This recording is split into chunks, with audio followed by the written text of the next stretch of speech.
Okay, Virgo.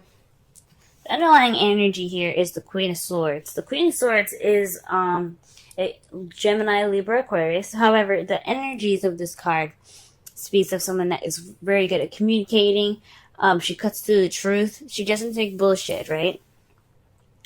So the energy here is pretty much standing. It's not standing your ground, but it's like you're getting to the point where your truth matters, and where truth is coming up to be very important for you.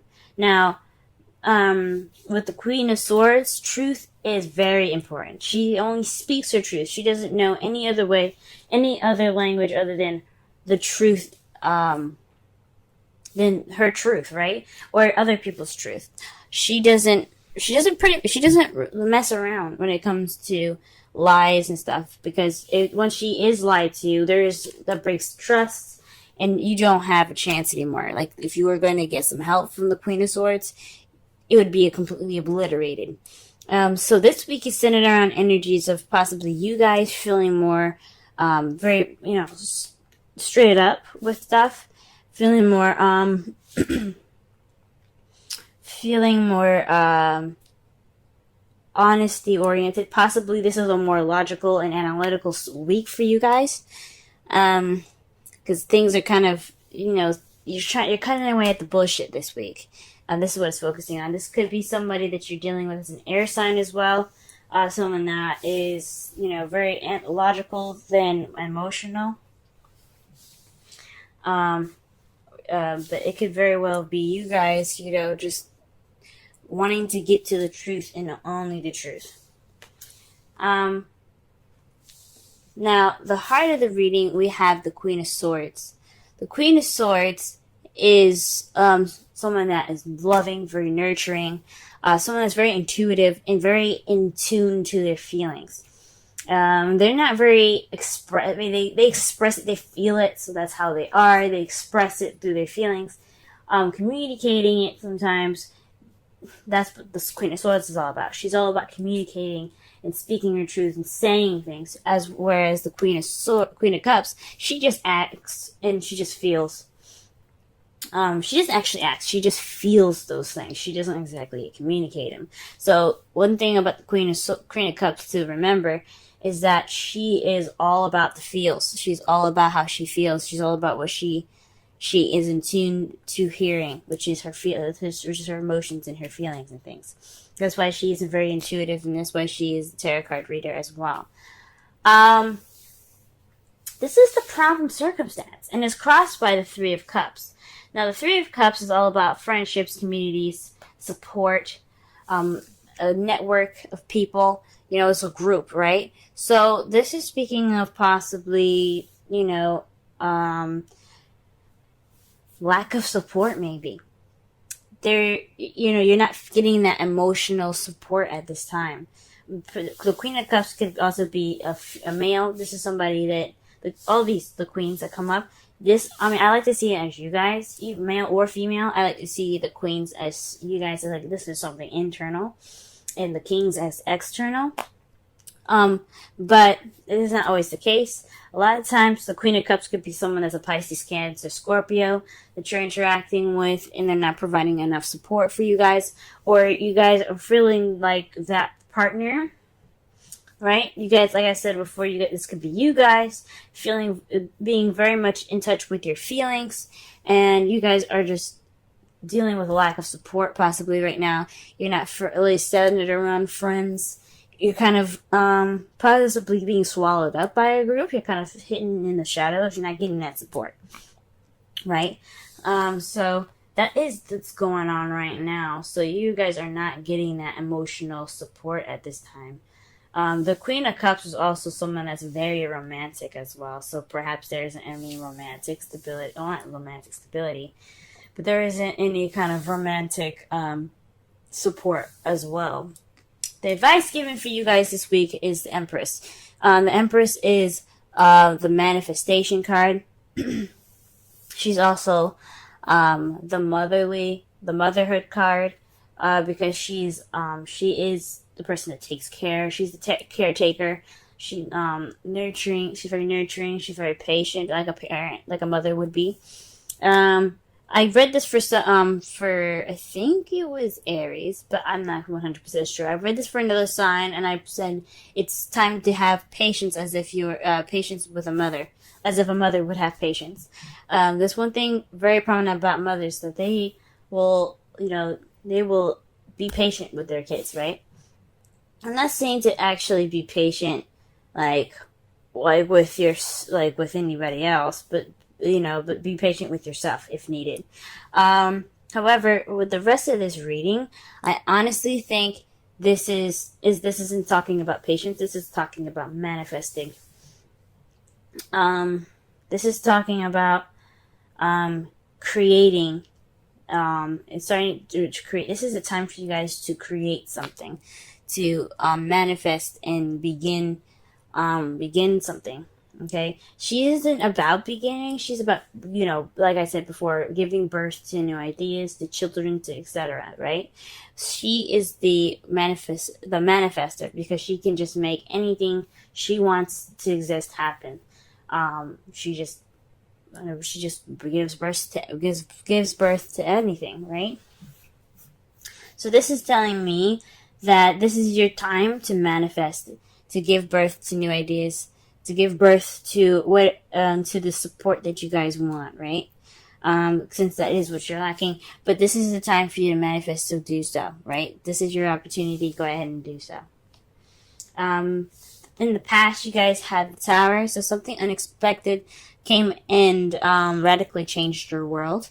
The Tower card is it's another universe intervention card, but it's kind of it's definitely not an empty threat here. It's kind of like an ultimatum given by the universe. If you don't do something that you need to do, then that you know that you need to do, then we will help you.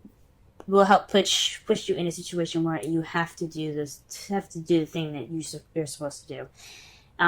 It's like, this is the Saturn card. It's kind of like karma here. So Saturn is all about karma and doing what you need to do. He will put your butt in gear. He will make sure you do what you're supposed to do, or he'll help you towards your potential. Most of the time, some of the time, it's not in a nice way. Okay? And especially with the cards falling up after this, I don't think it was very nice. Sometimes the Tower can surprise you with something wonderful, right? It could be a wonderful, wonderful surprise because it's unexpected and you don't see it coming. But if it's something that you were supposed to do and you hadn't done it, then there is something, it can leave you kind of discombobulated and having to work from the beginning, having to start all over, because as you see here, the people coming out of the Tower, they put a lot of work, and they grew it, they did the work that they needed to do to build the Tower, and then lightning struck, and now they gotta start from ground zero. Okay? So that's in the past. So some unexpected change had radically changed your life. In the present, though, you have the Devil. So this is about attachments, addictions, old habits, possibly, that you feel that you have no control over, which you actually do. Because one thing about the Devil here is that the two people sitting on the bottom, they have chains around their necks, but they don't look distressed. They're chilling, drinking, hanging out, right? This one, like the lady here, she can easily get out because her chains are just filled with flowers. So if she wanted to leave, she could just simply stand up, break the vines, and be out, But this is voluntary. This is something that they want to do. They don't care to just hang out with the Devil. With these two people there, this speaks of a voluntary addiction. So it's something that can be broken, but you decide not to. So there could be some habits that are going on that you guys are like having to confront now. Maybe trying to break these addictions at this time, but there's definitely some sort of attachment of some sort that is voluntarily like this is kind of on you guys at this point because it's like I said, this is voluntary. He doesn't make you stay. It's up to you. So for some of you guys, could be like a karmic relationship that you guys are attached to, and those are not so very voluntary. The karmic relationship is very very difficult to break out of. Okay, it's pretty much like a deep and innate connection that you feel like you can't break, but in a way it's very weird. It's like you can, but you can't. It's so strange. Some of you guys could be having a connection with someone that is lacking in support, but you have some sort of connection with this person. It could be a Pisces, Cancer, Scorpio, or an air, Gemini, Libra, Aquarius. There could be some sort of connection in that sense, or there could be some habits that you should be breaking at this time, or there's some habits that you kind of went back to, and they're not really helpful. When you have the devil come up in your present, that's just habits that you should let go of. They're not necessarily any habits that you should keep. But however, in your foreseeable future, you do have the devil. Sorry, you do have death.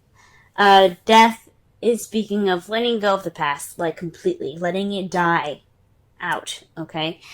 Letting it completely go, letting it just die. So that way you have a new beginning ahead. It's a slow, mournful kind of change here. As you see, there's, it's sad, it's dark, it's kind of grim, but the process is purifying. What the death is about is Pluto rules death, okay? Pluto is all about purification. So when you see this card, you see yourself in the future purified. So whatever in the past happened is completely died. It's coming. It's going away. It's in the past. You accept it for what it is, and you let it go, and you accept something new. You let the new come to you because you let the past go. If that makes sense. So there's a transitional change here. That is, like I said, it can be very slow. But that's how you guys see. That's how you guys see your foreseeable future. Okay. In your outcome, though, guys, you have the Page of Swords. So this is about speaking your truth, being, it may be tactless, about those truths that's going to be said here. There could be a message that's kind of that's very honest and cut to the chase, not very cushiony, if that makes sense. It kind of lacks tact, but the point is that it's a truth that is being received or is going to be given in results all of this. Okay, so that's interesting. So far from what I'm getting here, the Queen of Swords is basically telling me that for this whole entire the energies for this week is basically speaking your truth, cutting to the bullshit.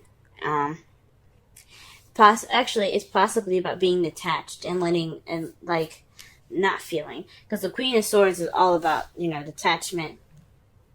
It's about detachment, being kind of cold, right? That's one of the characteristics about air signs, is that they can detach from the situation and analytically look at it. As the problem is the feels. Obviously, there's no feels, or there is feelings, but there isn't any support towards those. And right now, it's about accepting and understanding.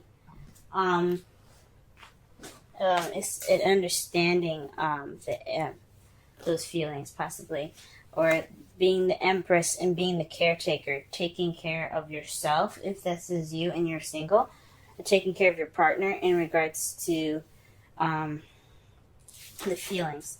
And the Empress is again the manifestation card, so perhaps this is a time for you to manifest romance, right? Express your love. Go ahead and make the romantic gestures. Okay, so this is about expression. Now, the Queen of Swords is excellent about expression because all that is communication, right? She's all about communication, but she's detached as well. The Queen of Cups, she's very romantic. She's all about her feelings, but she lacks expression. Okay, she's very romantic, but she doesn't express that. Okay, because that's what the Queen of Swords is about. So perhaps this is for you. This is a time for you not only to be a caretaker and for yourself, if needed, or for your partner, but this is also a time for you to manifest a romantic support between two people. I don't think this is a third-party relationship at all, because I don't see anything else. I don't see any other card other than the Three of Cups. I don't see this as a third-party relationship. Some of you guys could be dealing with a third-party relationship with a Queen of Cups. But I don't think so, okay? Especially now with the cards coming up here. For your Wisdom Oracle card, you have Serendipity, and this is just speaking about luck being on your side right now, guys. This is a time for you definitely to manifest a romantic support network for yourself, or for you and your lover or your partner, because luck is on your side. This is a change of. It's like the Wheel of Fortune. You know, the Wheel of Fortune is about change of luck, and things like that. So with Serendipity, this is saying luck is on your side. You can do whatever you want to do because luck is on your side. Okay, pretty simple, pretty straightforward. So sum up this whole reading, guys. Express your love. Express how you feel. Don't let those things bottle up inside. Create that network of support for yourself and for your love if you guys have a partner. Okay? Work on those bad habits so that way you can transition to a more stable, not to more stable, but to a more transitioning and healthy new beginning. Because after death, there's only can be something new.